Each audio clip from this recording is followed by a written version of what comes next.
السلام عليكم، مرحبا بكم في فيديو جديد. اليوم جبت لكم وصفة زلابية البنان ولا لقمة القاضي، كل واحد وكيفاش يعيط لها.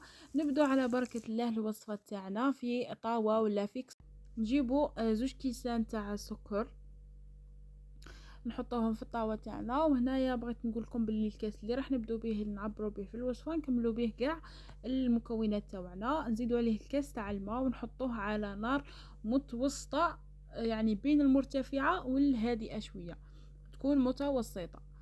كي تفوت 10 دقائق يغلي هذاك الشربات تاعنا تغلي، نزيدوا عليها ملعقه كبيره تاع عصير الليمون كيما راكم تشوفوا، ونقصوا عليها كاع الغاز، نخلوها هادئه جدا حتى اللي تفوت ربع ساعه ونطفوا عليها كيما راكم تشوفوا، وتولي تغلي لنا تانيت ويجينا ما ثقيل ما خفيف. هنايا لاباط تاعنا ولا العجينه نسحقوا زوج كيسان تاع الماء كيما راكم تشوفوا.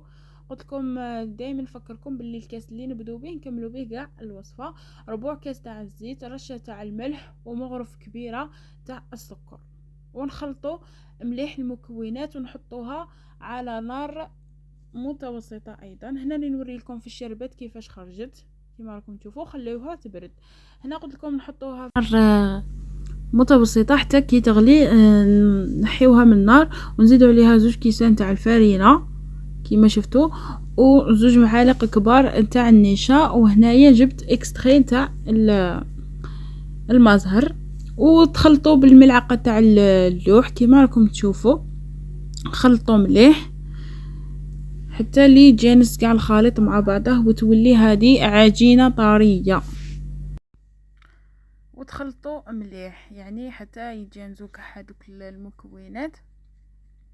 هنا زدت رشه تاع القرفه باش تعطيها واحد اللوغو ومام واحد اللون يكون مليح شباب.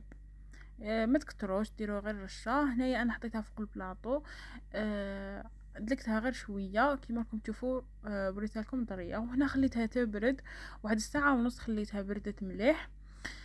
وعاد شكلتها بلا بوش تاعي.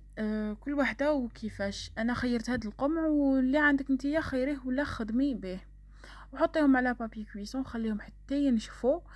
وعاده نقلوهم. هنا شوفوا، حكمت غير المقله نورمال اللي نقلو بها لي فريت تاعنا وكاع، فيها كميه مليحه تاع الزيت ماشي بزاف يعني مي مليحه.